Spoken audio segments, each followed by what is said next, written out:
BJP house চালাতে চায় না।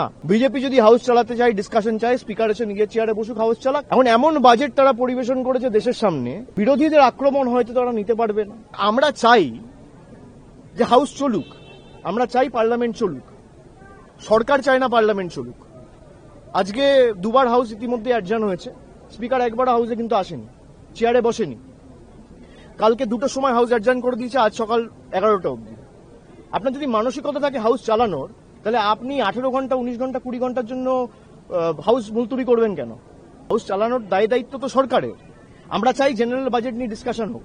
দেশের মানুষ আমাদের এখানে পাঠিয়েছে কথা বলতে। সরকার হাউস চালাতে চায় না, তাদের প্রতিনিধিত্ব করতে। সাংসদরা আসে, কোশ্চেন আওয়ারে কোশ্চেন করবে, 0 আওয়ারে তাদের ইস্যুগুলো, দাবি দাওয়াগুলো তুলবে। কেউ সেই সুযোগগুলো পাচ্ছে না, তার কারণ সরকারই চায় না হাউস চলুক। এটা আমি আমাদের সাথে ইন্ডিয়ার শরিক যারা আছে তাদের সবাইকে বলেছি, তারাও আমাদের সাথে একমত।